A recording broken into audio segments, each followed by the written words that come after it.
Hello, everyone. Good morning, afternoon, evening, from whichever time zone you may be calling us in from today. We'd like to thank you for joining.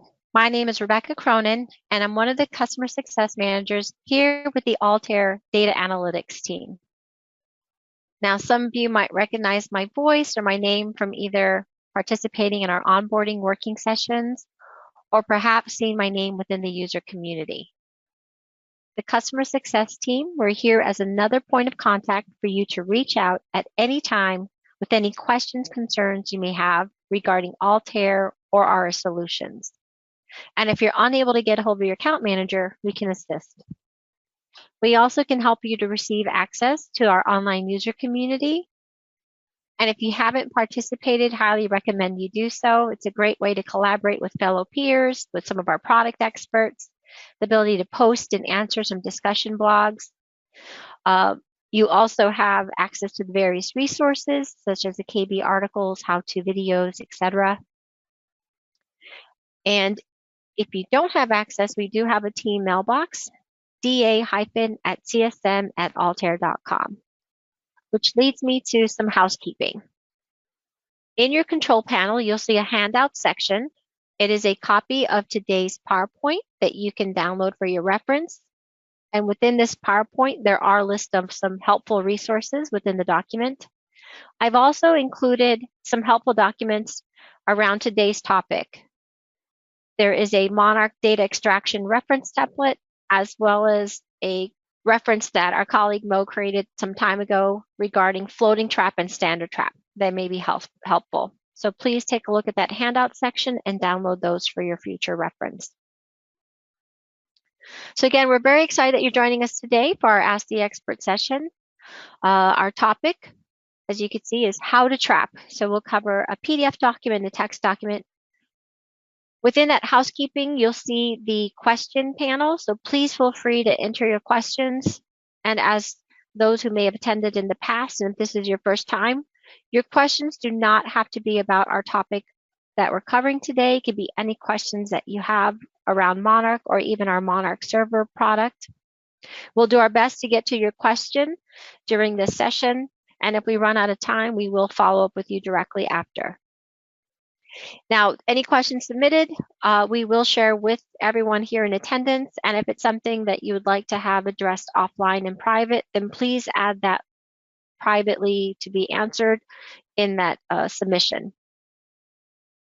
So now I'd like to introduce you to our expert, Chris Porthouse. He's one of our senior professional services consultants. He's worked over 21 plus years in various technical support roles. 15 of that, which started with our original Data Watch. He started as a project manager and switched over into our implementation integration engineer to his current role of a senior professional services consultant. Some of you may have had the pleasure of working with him directly, off-site projects or on-site. It's just a tremendous help for us, not only for our customers, but for us here internally. You'll also see him answering questions within our community portal. So I'd like to go ahead and present this. Let me make Chris, we'll just jump right to it. Let me make him the presenter. And again, please feel free to throw your questions into the chat. Okay, thank you, Rebecca. Let's see. Should be my data prep screen. Yep, perfect. Okay, great, thank you. All right, yeah, so I believe today's topic was on how to trap with PDF and text reports. So they're pretty similar. There's just an extra step you usually go through with PDF data. So I'm just going to start off with a PDF report to begin with. And time permitting, we'll jump into a text file to show different trapping techniques. As Rebecca mentioned, there is a handout there's a file in the handout section. There is a template reference sheet. I'll pull it up real quick here. Very useful if you ever get stuck or just want to know the basics of how the templates work together.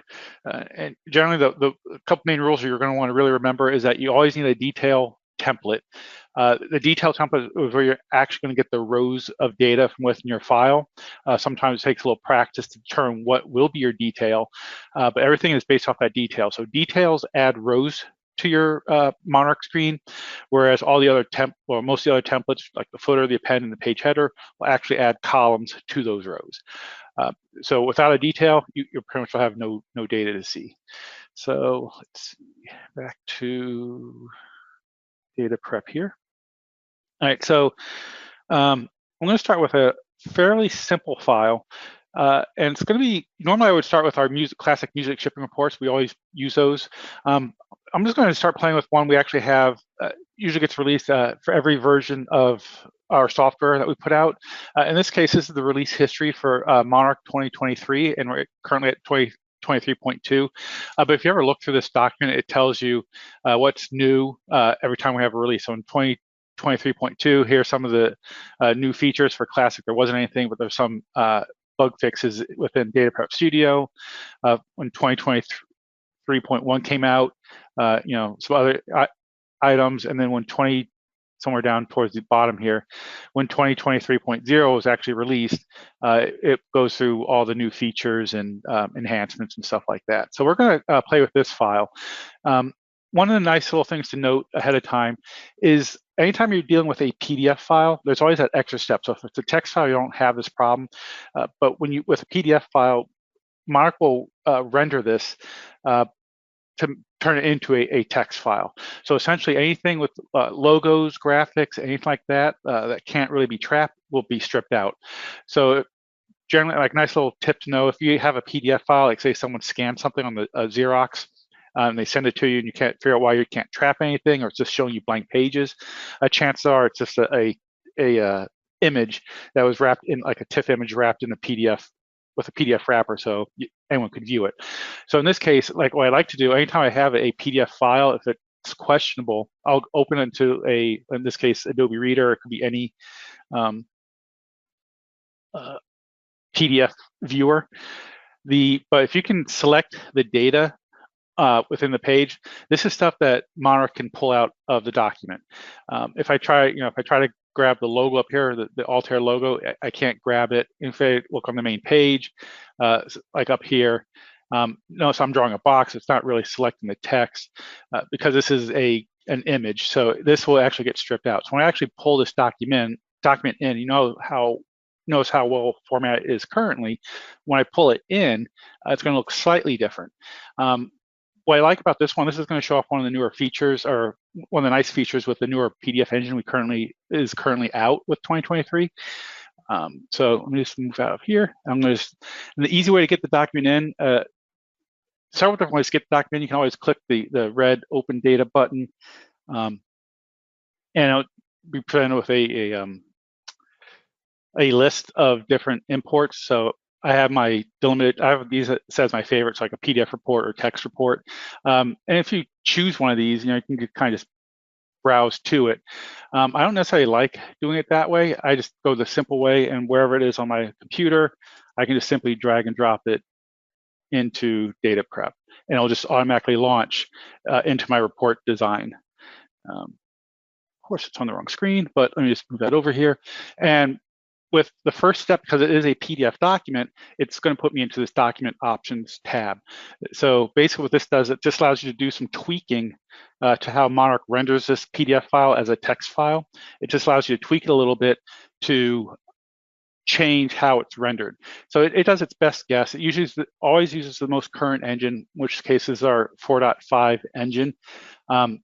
You'll have different options here. We're going to talk about a few of these here in a second, but like in this case with the 4.5 engine, we do have what you see here, the text flow, the snap text left or up, left align, suppress left white spaces, stretch and crop. If I were to change to a different engine, like say go one of the older ones, you'll notice it'll have different options. So like I don't have as many flow options up here as I did with the 4.5, but I do have monospace and freeform. So one of the things to be aware of when you are dealing with PDF files, it's going to start you with the most recent, the 4.5, but sometimes that's not the best option to use. You just have to kind of play with each one to figure out which one's going to give you the best look and feel of what you're trying to do.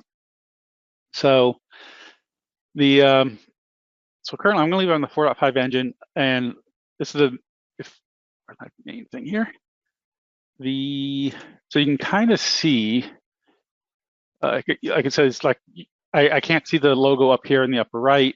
I do see release history. I can actually select it in the Altair Monarch 2023.2. So I do see it, but you can notice it already changed the look and feel. So this is all the text on that first cover page, right? And there's really nothing here I necessarily want to pull in anyway. So I'm just going to use the page navigation at the bottom here.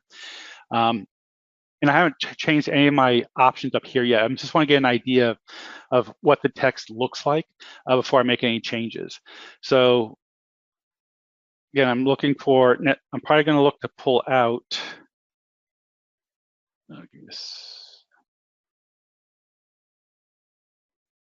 one second. I lost my PDF file here. There we go. If I were to scroll through here, like I'd actually be interested in like what version are we talking about, which I can find here. What product is it? Monarch Classic or Monarch Data Prep Studio? And again, this kind of repeats. So for 2023.2, and that goes to 23.1. Between Classic and Data Prep. So I'd kind of like to pull all this information out. So page 1 doesn't have any of that, but starting on page 2, again, it will look slightly different because we do strip out all the graphics and everything. But I can see, like, here's my new features for the version here. So again, I'm definitely interested in the version number here. I'm also want to know what product we're talking about. So I see Classic here, Data Prep Studio here. And right away, I can almost see like there's a slight issue because it looks great in the PDF version. It stands out. It's bold, but you can even almost see in the PDF that it doesn't necessarily align, not necessarily aligned correctly. So like Classic starts here, but Data Prep's a couple of spaces over. It's not like necessarily center aligned like we'd see in the PDF file. But when I'm looking at the enhancements or issues that have been resolved, I can see it looks like those kind of line up fairly well in the same column. And one of the things I like to do with a PDF file is actually draw a box. Let me just go to the next page so I get more information on here. But I know like my features, enhancements, defects, anything like that, all start in this column here, it looks like. So I'll draw a line on here, like I'll hold the left mouse button down and start drawing on the page. And I also want to make sure it lines up here. I also want to make sure the description also lines up well. So maybe I'll just draw a box, kind of like putting the columns where like the first column starts here and the first column for the description starts over here. So what's nice is now that I've drawn this box here, as I do my page navigation, that box will stay on here. And I can look at the different pages just to make sure that on every page that the column, like the fields I'm looking to pull in, will actually line up correctly. So right now, I don't think I need to really do anything specific with this one. Although now I'm on page 5 here, I kind of do see something a little weird going on. And it's this bit over here, like the incorrect column names in the second, or in the export summary, and it goes, so it's like spread out. If I look at the PDF file, just see how it was on page 5, what it looked like. Page 5. So the incorrect, so this is the one it's looking at right now. So it kind of looks normal here, but it just got rendered really weird inside of Monarch. So one of the things I can do is use some of these options up here to fix that. The stretch, a crop, I almost never touch. It'll deal with like white spacing around the border of the document. The stretch could be useful. Stretching deals with white spacing between words. So if I shrink it down a little bit, I can see that this is starting to look a little bit better. So I can always try the stretch option here. Now, the problem with stretch sometimes is with PDF files. Sometimes, although you see words on the PDF document, depending on how that document's created, sometimes those words are actually individual letters placed in specific spots on that page. So if you ever come across that, your word will actually look like, for like incorrect, be like I space, N space, C space, O space, and no amount of stretch is going to fix that. So stretch does control white spacing between words. Sometimes it works great, sometimes it doesn't. I could probably shrink it down almost down to 0, and it looks fairly decent. I could probably work with this one, but maybe instead of playing with the stretch option, I might try something slightly different and use one of these new options that came with this 4.5 engine. And these two options, the snap text left and snap text up, are very useful with PDF documents if it's in a table format. Now it looks like a table format. It's fairly close to being a table format, but I can see like my classic and then the table headers or the column headers here. There's like different backgrounds. So with Monarch, it's going to actually use some of the properties of this to realize these are individual cells, and those two options, those two text flow options, can be useful in determining how to align like headers and within the different rows. Now in this case, it's not necessarily showing up, like you're not seeing cell decorations like borders like you would see in Excel. Like you're not seeing those borders around the different line items, but because it might work out okay because like the features is a different text, so it's like bold versus this is kind of a normal font, right? So I'm going to try one of these options up here, and in particular, I'm going to go with the first one, the snap text left. And when I do that, and you'll get this warning, this is more, I won't necessarily worry about this on your local machine, but if you have Monarch Server or Automator, this could actually affect it. The more documents you have, or the more pages within a document, you actually do have a little performance hit on when this is done. But this is just a warning that if you don't need it, don't use it. But if it does work for you, you can use it. Just be aware that if you are going to process either very large PDF files or a large number of PDF files, it might take longer than say using like the 4.4 engine or something earlier. So there is just a performance hit with it. So I'm going to say, yes, I want to enable this option. And as soon as I do that, notice my line now kind of looks fairly consistent, right? And again, it changed my spacing a little bit. So again, I'll just double check that this column starts here and these columns start here. And just go back some pages here. And yeah, it pretty much seems like it's working well enough. But the other nice feature I got out by snapping the text to the left border for each cell, my classic and my data prep now appear to, let's go to page 3 here. It's all classic. But page 3, like the Data Prep Studio, also got left aligned. So even though it was center aligned over those two column headers, the feature enhancement, issue ID, and the description, it is now left aligned with that cell. Now it makes it slightly easier for me to trap with. Right. So I'm going to kind of leave it like this. There could be issues coming up further on, but for now, it looks like I should be able to grab everything I want to with just what I have here. So once I'm happy with the way it's being rendered, I'm going to click the Accept button, and now it's going to bring me over to the trapping section of report design. So I haven't done any kind of trapping whatsoever. I've just improved my chances of actually successfully pulling everything out that I'd like to pull out. Now, again, I mentioned I want the what version we're talking about. So like there's 3 in this document, 2023.0 all the way up to 0.2. I want to know what product I'm talking about, whether it's classic or data prep. And I also want to know basically what was for each release, what was this? Was it a feature, an enhancement, issue ID? Maybe not necessarily what it actually is, but I just want the information. So like I know if I see this is an issue. New feature, so it's a feature. If I see enhancement, it's an enhancement. So if I see feature enhancement, I know feature enhancement. If I don't see those words, it has to be an issue, and it was resolved, right? So I'm not necessarily going to worry about correctly identifying each individual component. We can always do that within the Prepare tab later. But again, it's either going to be a feature, enhancement, issue ID. If it's a feature enhancement, it'll be a description. If it's a issue ID, it'll be resolved issue. Again, I'm not necessarily concerned about the label I'm going to stick on it just yet, but I just want to be able to grab this information. Now, I did mention when we looked at the Monarch template reference sheet, again, I mentioned we want to start off with the detail. Our detail is going to create all the rows of our document. So when I look at my document, this is kind of makes it a little bit easier because what would make all the rows of my Monarch table? Well, the rows in my document. So I'm going to start looking at these line items here to be my detail, the detail part of my extraction template. Right. So to do that, there's a couple different ways of creating the templates. Again, you're almost always going to start with the detail template. But you want to select one or more. There's always like 4 steps of creating a template. The first step is to identify the data that you want to capture. The second step is to choose the template type that you need.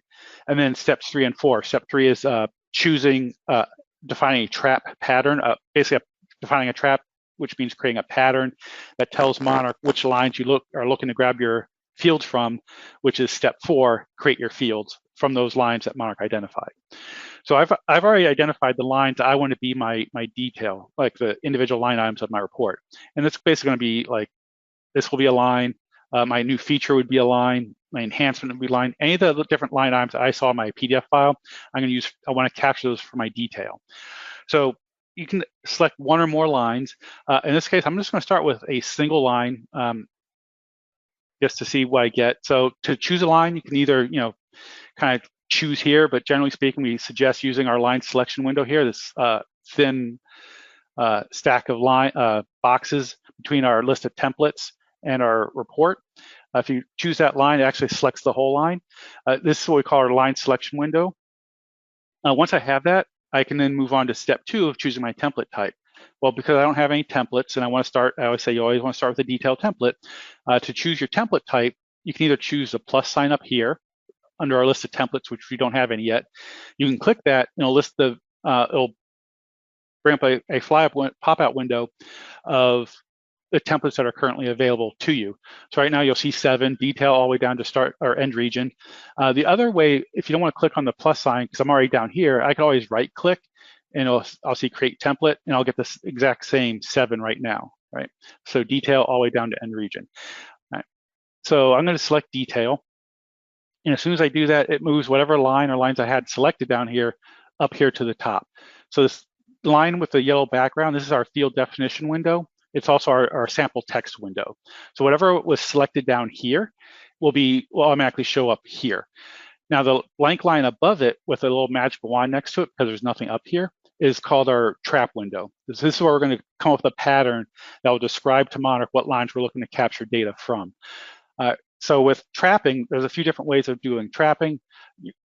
If you're brand new to this, you're almost always you should learn to use the standard trap, which is the fastest and easiest thing to work with. The standard trap just simply tells you, or you tell Monarch, that it's going to look at the document column by column. So basically, whatever pattern you put in this trap line here, it has to occur in that exact same column on every single line for it to be captured. The other two, I might show you floating here a little bit later, but floating just allows, instead of looking at column by column, it's going to look at it row by row. So the pattern that you put on this trap line has to match, but instead of matching the exact same column, it could match anywhere left to right within a single row. And then regex is just regular expressions. It's kind of a floating traps on steroids. Right? And we won't talk about that, but if you are interested, if you have any kind of programming experience, regular expressions, very common. Monarch does use the .NET flavor of regular expressions. So again, if you're familiar with regular expressions, like Perl, Java, New, anything like that, we use the .NET version. So, but right now we're just going to talk about standard, where we're going to look at column by column. Now, if I look at my row of data down here, I'm going to try. I have to come up with a pattern that describes exactly what I'm looking to capture. So I know I need to capture, in this case, like DPS. If I go down far enough, classic, down here it says MOD, is it a new feature, is it an enhancement? I want to capture all these lines, but I have to tell Monarch what identifies these lines. Again, if I put like the letter D here, it's not case sensitive with the standard trap and the floating trap, unless you specifically make it, but by default, it's not case sensitive. When I do that, notice if you look at our line selection window, you'll see these 2 little greater than symbols here. That's giving you that visual indication as to what lines Monarch is now matching based off your trap pattern. So basically, it's going through this whole report, looking at line by line, looking at whatever column this is for the letter D. So it matched this line, which actually had Data Prep Studio, had DPS.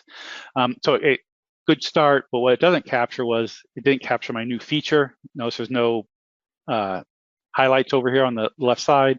It also didn't grab enhancement. Now, with a standard trap, you can't easily put more than one letter or character in this position. So if I wanted, like, say I want to capture a new feature, I can't put the N next to it because now nothing's going to be selected unless I found a word or the letters DN in those columns. So rather than using very literal characters, what you can make it slightly easier is to use our little wildcard characters up here, these traps. So if you hover over them, they'll tell you what they're for. But like the first one, the A is the alpha trap, which just means any letter, A through Z. The next one over is our numeric trap, so any number, 0 through 9 or 1 through 0, however you want to say it. The next one, the B, looks like a blank trap, so it just means there can be nothing there. The one after that is a non-blank trap, which means it's just not blank. There's something there, whether it's a letter, number, symbol, anything like that. It's just not blank. This next one over is called a numeric OR trap. You're supposed to use this with 2 or more of these. So a number could be in this column or it could be in that column. Very useful for financials. If you have like a row that could be a debit or credit, you're saying a number has to be in one of these 2 columns. We're not sure which one it is, but there is a number in one of these 2. I want to capture that row. And then this last one, this characterless trap, just allows you to say, this is where it allows you to actually cram more than one character into a column. So you can actually put in like the D, the N, the E, or whatever. Not used as often, but this one's case sensitive and does allow you to look in the same column for multiple or specific characters. All right. So in this case, like it could be a D. If I'm just looking here, it could be a D. It could be an N. It could be an E or an M. So I could actually use this characterless trap to put that in there. But rather than do that, I'm just going to use one of these wildcard characters and say, let's go with the alpha in this position. All right, so if I put the alpha character here, this means any letter. So as long as I see a letter in this column, it's going to match. Now in this case, it's picking up, I can see it's picked up release history, the new features, these 3 lines right here. So it's picking up stuff I'm not necessarily wanting to pick up, so maybe I have to be a little bit more specific about what I want to capture. But just the way it is, based off this one trap, this is telling Monarch to look in every single column, or look in this one column on every single row. If I see a letter, I want to match it.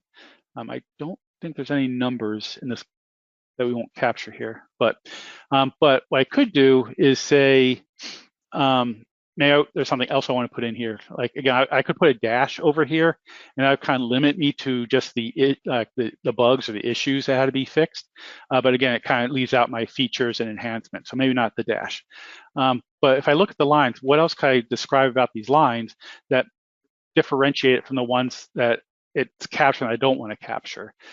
Well, if I just start here with the release history, yes, there's a letter here, but there's blanks all the way over here. So maybe if I put an alpha character above my description, that might help a little bit. And it kind of does. It gets rid of my release history. It has my enhancement. So it actually looks pretty good, but I can just happen to pick this up, that this line I do want is not being captured, right? There's no highlight over here. And it's because it says there's a quote in here. So instead of using the alpha character, I'll just substitute that out for, say, non-blank, right? So I can't say letter or number unless I use this character list trap. But if I put a non-blank, now this line's coming in because of the quotes. Let's see if there are any other lines being captured I don't want. I'm like, well, this one is being captured. I'm like, okay. I could potentially get rid of that. There's a couple different ways of doing that. Or if I can't figure out how to use the traps to get rid of it, I could potentially just, when I get to the Prepare tab, just create a filter saying just exclude that line. The other option could be, I could actually create an exclusion template saying don't include this line. A few different ways.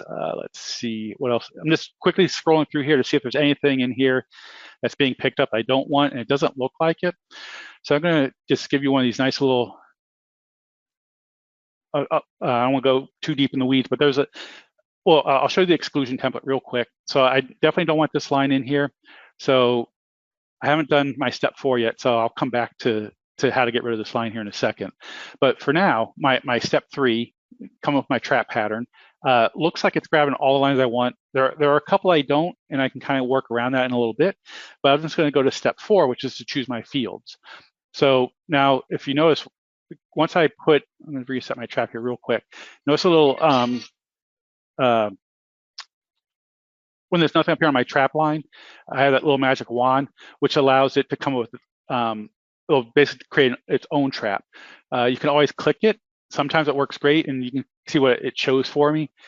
Basically a blank followed by not blank, and a blank followed by not blank. Pretty much gets the exact same thing as I had previously, so we could stick with this as well. So sometimes that's great, but as soon as I put anything up here in this trap line, my magic wand goes away and is now moved down to my field definition window or in the sample text window. Now, the only time you'll see this magic wand basically is if there's something missing. So in these two fields. So the first one, the trap line, you don't have any trap created, you see the magic wand up there. As soon as you put anything in there, the magic wand goes away and moves down to the next field if there's nothing created on our sample text window here. Now, because I haven't created anything, I have the magic wand, I could always click that and it'll create the field for me. Or as soon as I start defining the fields myself, that magic wand goes away. Right, so I have my first field. I'm just going to call this the, let's see, let's call it feature. Doesn't really matter what we call it. And then I'm going to create my next field. I'm just going to highlight this a little bit. We'll call this our description.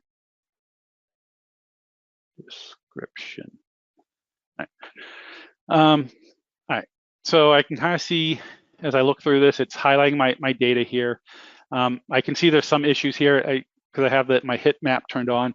It looks like I'm grabbing most of the information here, but I can also see in the report view, some of my fields aren't nearly long enough. Again, I could kind of go through this and manually adjust these fields if I wanted to by using the template width. You know, if I go, I can watch the field get larger, and I can even watch what's being highlighted and make sure it's what I want. The other option would be, rather than looking at each one, I only have like 11 or 12 pages in here.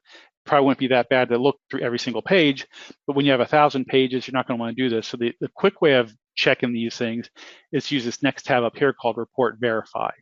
Report Verify basically goes through the document, and if you have multiple documents, you can look through multiple documents, but it'll go through and allow you to check like the field boundaries, make sure there's like your field's long enough.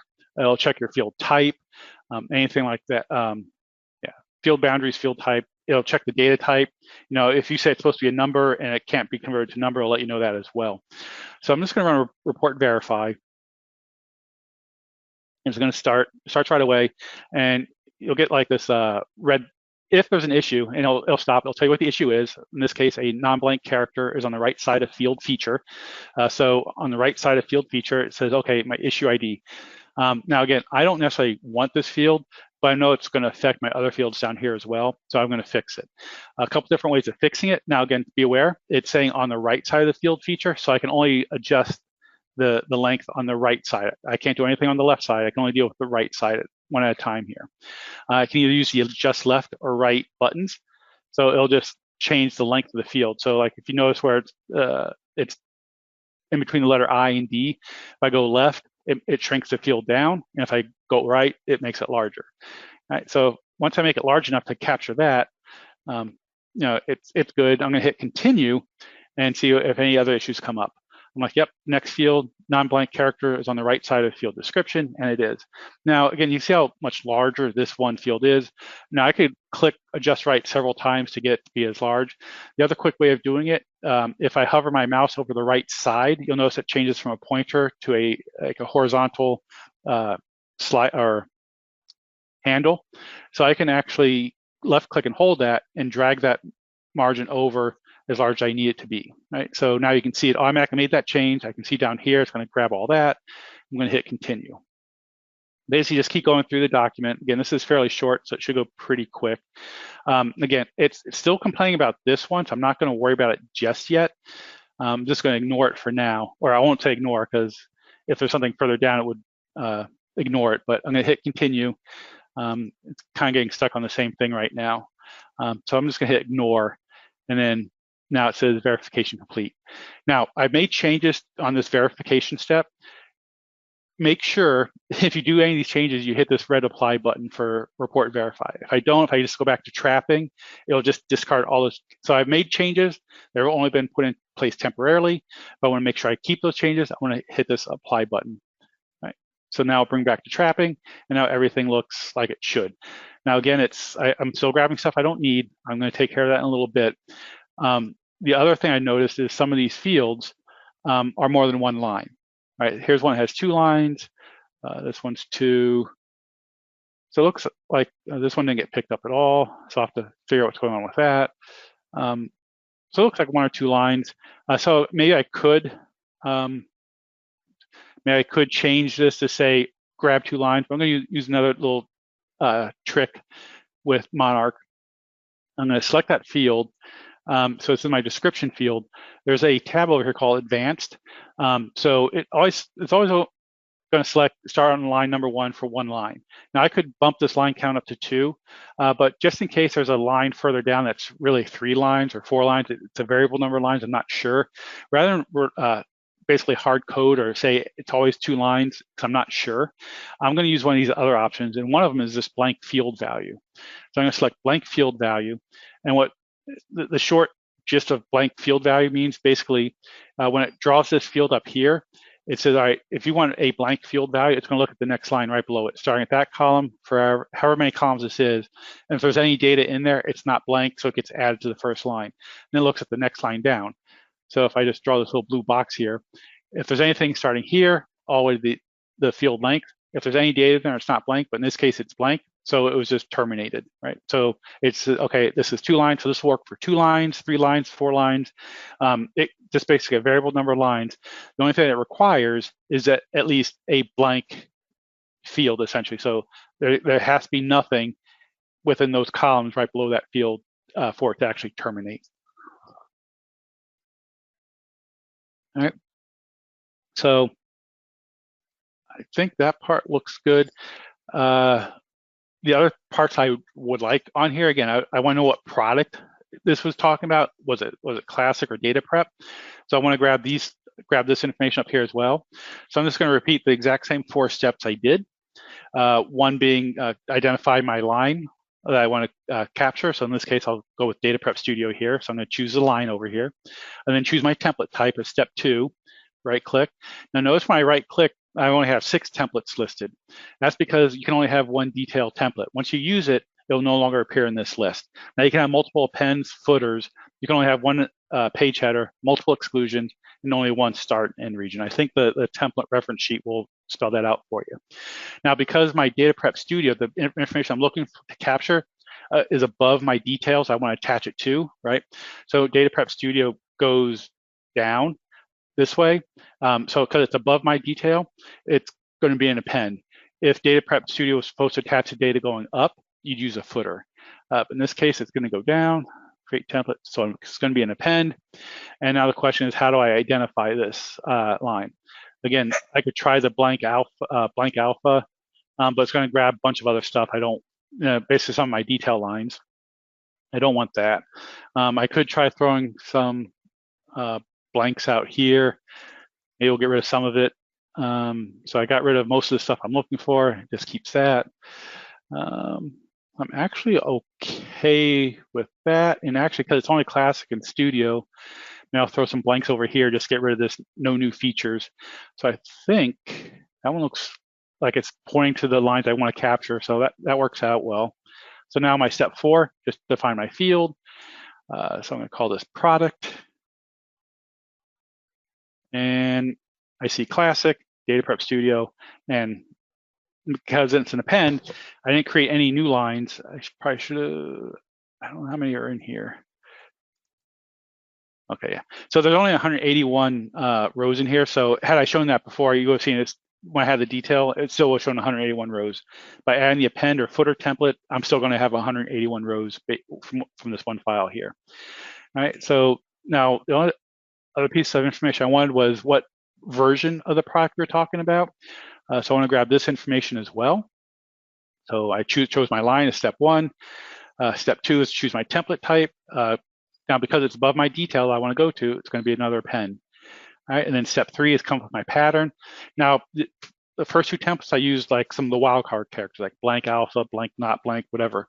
In this case, I'm actually going to be specific because when I look at the document, pretty much the lines I can determine the version from is they all say new features or new features enhancements, but I'm just going to just choose the letters new that make up new features. So again, I want to avoid saying the word new and features because it's not looking at, Monarch's not looking at the lines or the columns by words, it's looking at by letters. So for instance, if I were to move this over a little bit, notice it's not selecting my line because it's looking for this column here to have a blank, and the next column to have an F. Well, because there's only one blank between new and features, that's why none of my lines are being matched. So I want to avoid by saying it's looking for words, it's actually looking for all these individual letters in those particular columns. And because it's usually fairly straightforward, new features and enhancements, I should just need to capture this bit right here, which will give me my version number. Version number. Now it made it as a numeric. I'm just going to change to character because, I mean, numeric's useful if you're going to do any kind of statistic analysis on it or any kind of aggregation where you're basically, if you're going to do any kind of math on it, you can make it a number. Since I'm not going to do any kind of math, I'm just going to leave it as a character. One of the other main differences for numerics, any leading zeros will get dropped. If you need a leading zero, you're going to want to make it a character data type. Now I'm going to just run report verify really quick. Everything came back clean, nothing was found. Doesn't mean it's all perfect, just means that what I've done so far works for what I told to do. All right, so go back to trapping here. So I think at this point I'm gonna hit accept, and it'll bring me into my, oops, yes. Try to hit the OK button or the check mark there. So it's going through that document and it's bringing the data in. All right, so it looks like I got everything. I'm just kind of going through here. I'm not gonna go to a huge thing about trapping or prepare here, but I'm just kind of quickly looking through my report. There's 182 rows, so I must have picked up something I didn't mean to pick up, but I'm looking, and again, there's some stuff in here I don't want. For instance, like this line here, it's feature, description, these column headers, I didn't want. So this issue ID and resolved issue, I don't want. So I'm gonna actually just create a quick filter on here just to get rid of some of this stuff. I'm actually going to use the multiple selection. So if I see this feature, or if I see this issue, I'm going to exclude those. And so that should have gotten rid of just about everything I wanted to see. It does. Now, again, I'm kind of looking through this, and I happen to notice, like, say down here, line 155, it says session. I'm like, that just seems kind of weird. I'm like it doesn't seem like a complete description. So I'd be curious as to what this, like this line doesn't look correct. So I kind of want to find it in the report of where this line came from. Now, again, I could bring up my PDF file, search for, like, say, this issue number, and then look for what's supposed to be there. Actually, let's do that real quick. 8508. Yep, so it was talking about the HubSpot connector. But all brought in was the session, and I can kind of see it looks like a little up a line, right? So the other way you could do it, and this is with the newer version of 2023, but if you right-click on this row, there's actually, it says find and report. This will actually jump into that report and bring you right to that line. So you see 8508, and I can see, yep, I'm actually picking up the second line of this file, right? So the well, lost my train of thought. Yeah, so I have to go back and fix this, right? So some of my data is actually higher. Like, so this is on page 11, right? So I only looked probably for the first 7 or 8 pages. I probably should have gone down to the end and noticed that, hey, some of my data is not quite right. It's actually, I go up high enough. So for the most part, they start here and go down one line. Well, if I went down one more page, or even the bottom of whatever page this was, page 10, I would have seen that it actually started a line above it. There's probably a couple ways to work around it. I'm going to play with the document options a little bit just to maybe fix that. So I'm going to go back into report design and bring it over here. Again, this is on page 10, or if I look for 8508, I can at least find, so I can see my issue here. So I want to try a couple different things. I'm going to try one thing first, because I remember in the back of my mind, I did snap text left, but there's all that option for snap text up.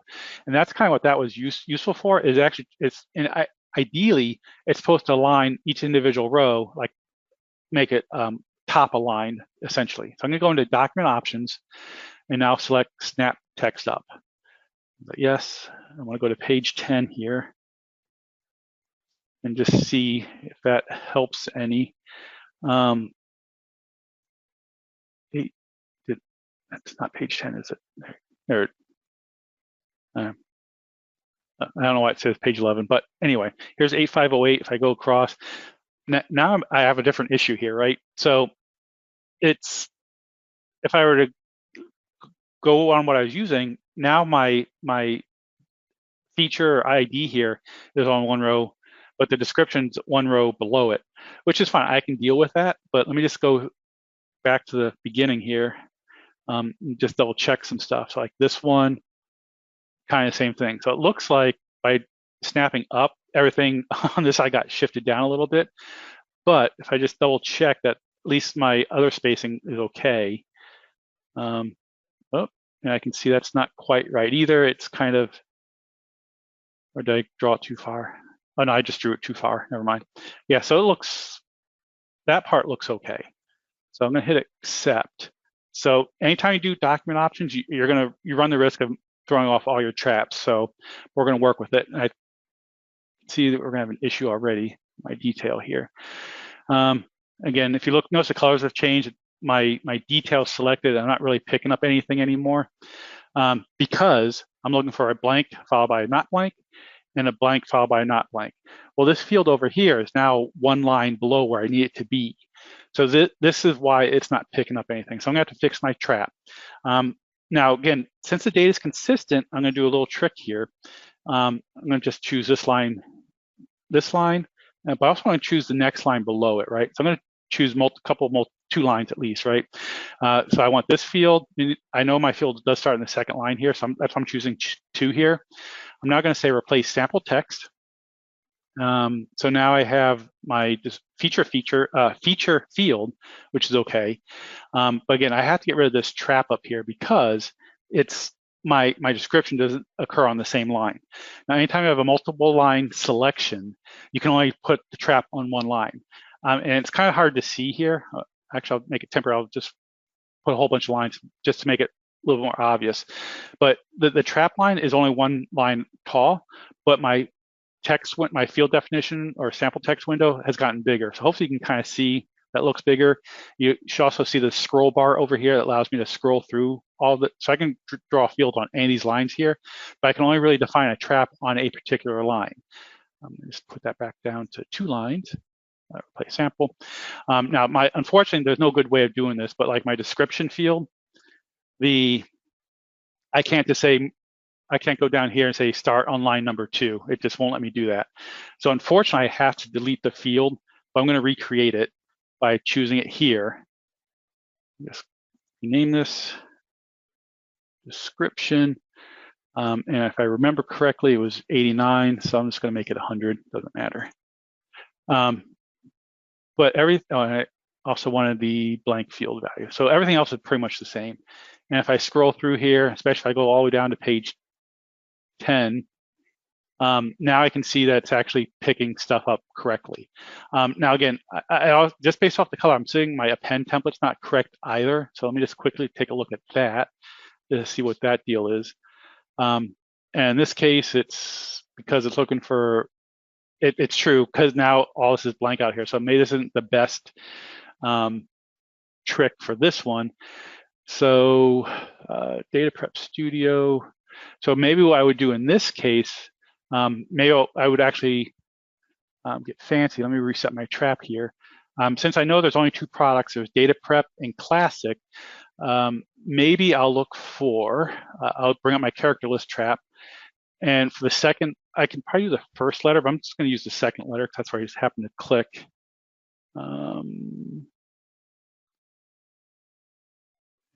I lost a screen here. Where is it? My character list trap popped up somewhere. I got to find where it popped up to. There it is. There we go. But I'm going to say I'm looking for a lowercase L from Classic and a lowercase a from Data Prep. I don't think there's a space in front there. It isn't. So do that. Now I can see, okay, it's picking up data prep, picking up classic. Doesn't seem to be picking up anything else. So that should work as well. So my product looks right. My description looks better. My version looks fine. My feature looks fine. So I think that's the only thing I really had to change. We'll figure out, there might be something we have to fix here, but I'm gonna hit accept. And we'll just double check here. Yeah, so my guess is we'll have to make some better filters. Find and report. Yeah, so we'll just fix that. So we don't want, actually, if the descriptions, we'll do another nice little filter. We'll say if the description's missing, filter it out. Again, I'm gonna use the multiple selection, select the missing one, exclude, say okay. And that gets us to everything here. All right. I think that looks pretty much, so I got my, again, I'll just probably fix, so this is my product. I want my product to go first, my version, next here, and the feature and description. So everything looks pretty much the way I would expect it at this point. And Rebecca, we don't go to 12:30, correct, today? Correct, and that's what I was just about to tell you. I didn't realize like time was flying. So all right. Yep. All right. I do see a quick question. I don't know if you want to hit that. Yeah, I was going to ask you about that. Let's see, I have a question, not specific. DPS transform group aggregate type. Sorry, it's give me 1 second. I'm just kind of mumbling to myself here. All right, so they're talking up here in the transform. So the question was, it's about the group performing a group function and aggregating. Yeah. And so your choices are count, right? This is for when there's a number, I believe. Yep. When you pick a numeric type. So you would have, which you don't have an example here. Yeah, I'll quickly change that.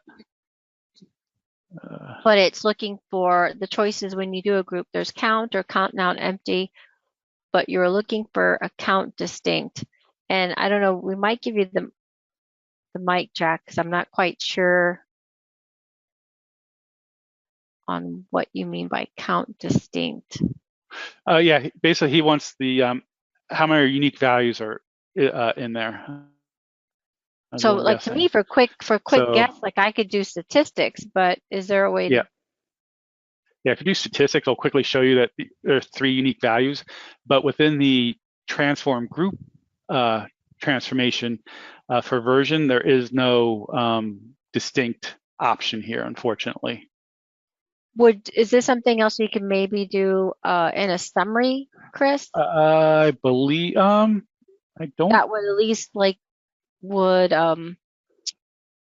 yeah, I don't think that offers it. Consolidate those options, right? Like if we do, no, not in that way, but if we did it as a, pick it as a row, and then you can count it that way.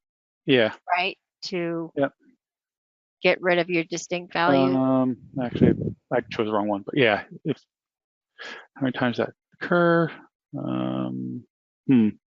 I know what you're saying. It's this. I don't know if you add row count.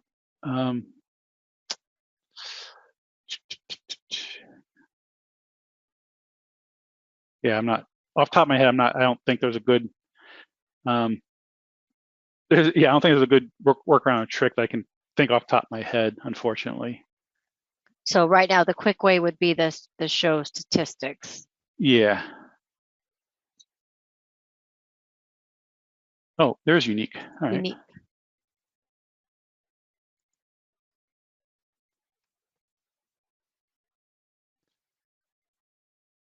Oops.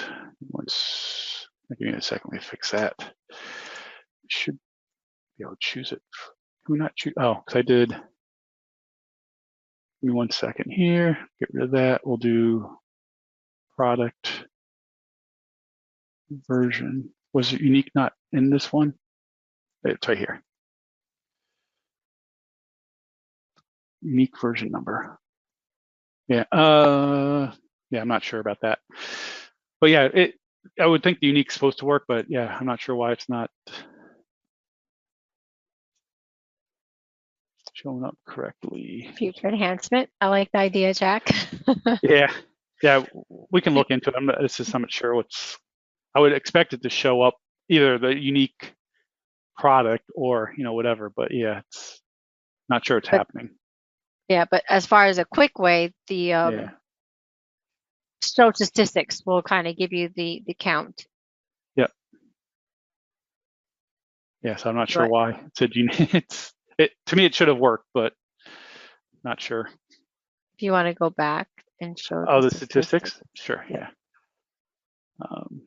Yeah, so if I was looking at version number, using the drop-down arrow, statistics, show statistics, and then you see there's 100, how many of each one, but on the right side over here, it says unique values of 3.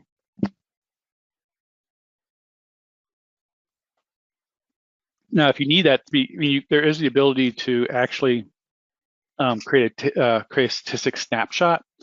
So if I don't want all columns, just a version number, and then show. I'm sorry. I was going to say, but yeah, I thought it would create the show unique here as well, but I guess not.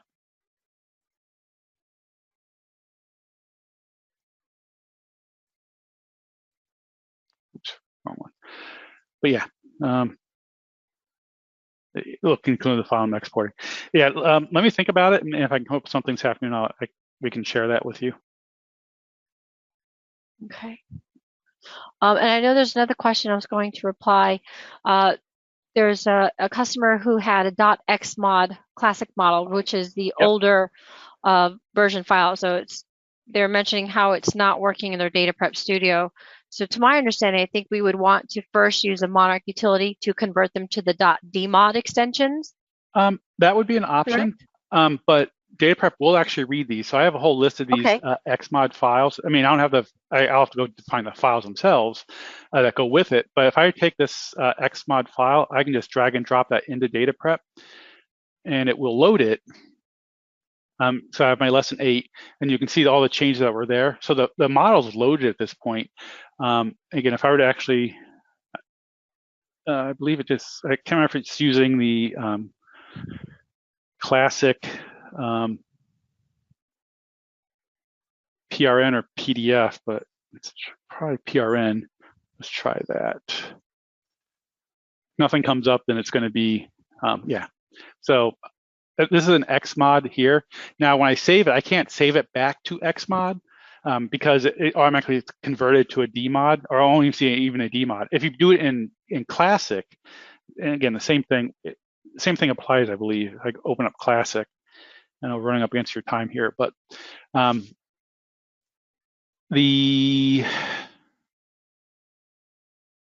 some point it will open up. Classic should have the ability to open up the Xmods as well. Of course, wrong screen. And let me just actually just right here, file, open, model from my computer. And of course, but yeah, I can see over here in the filter, there's DMod or Xmod. So you should be able to open that as well. So again, if I take that same lesson 8 model, Xmod, drag and drop it into Classic. Again, because the model just loads the extraction templates and the filters and sorts and stuff like that, but it doesn't actually open the data like a project would. But you can see now it does show my model information. So it says when it was created, what templates I have in here, what fields were created, and any kind of audit trail and stuff like that. So we had one detail and a couple pens in here. So if it's not open, there's something else. I mean, potentially the model's corrupted. You can always reach out to support. But again, if I try to save this, it isn't, like you can see up here in the top of my title bar here, it says lesson 8.xmod. When I go to save it, say save model, notice it's going to save it as a DMOD. I don't have the option to save it as XMOD. So we can read the XMODs, we just can't manipulate them anymore with this version of Monarch.